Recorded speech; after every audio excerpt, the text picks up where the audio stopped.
Selepas kami berada Muzium Mini Sisa Hartaku, iaitu menempatkan bahan-bahan sejarah letusan Gunung Merapi pada tahun 2010, dan kami menaiki jeep kembali meneruskan perjalanan menuju ke checkpoint yang kedua, iaitu Batuan Alien. Selepas letusan besar Gunung Merapi pada tahun 2010, kawasan sekitar gunung ini musnah teruk akibat aliran lahar panas dan debu tebal. Dalam runtuhan tersebut, penduduk tempatan menemui seketul batu besar yang mempunyai bentuk wajah manusia seolah-olah sedang merenung ke langit. Batu tersebut kemudiannya digelar batu alien kerana rupanya yang unik dan menyerupai makhluk asing. Batu ini terletak di Kali Gedong, salah satu laluan lahar Merapi yang pernah menjadi aliran lava panas semasa letusan. Kini batu alien menjadi lokasi popular untuk aktiviti jeep lawan tour Merapi. Para pengunjung bukan sahaja dapat melihat batu yang terkenal itu, tetapi juga menyaksikan panorama alam kawasan yang pernah dilanda bencana serta memahami bagaimana penduduk bangkit semula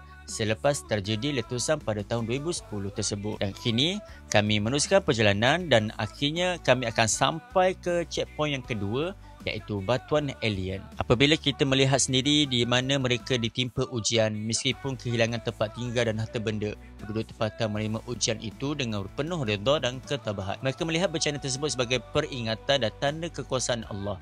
Sekarang kita baru sudah ke checkpoint yang pertama. Nantikan kita menuju ke checkpoint yang kedua. Let's go!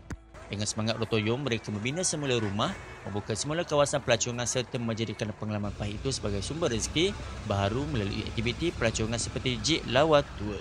Kini kawasan Merapi bukan sekadar transaksi terjadi, tetapi simbol keteguhan semangat dan kebangkitan masyarakat tempatan dalam mengubah musibah menjadi peluang untuk terus hidup dan berkongsi kisah ketabahan mereka kepada dunia. Terima kasih kerana setia bersama kami, Tarbiyah Backpackers, dan kita jumpa lagi di next video akan datang.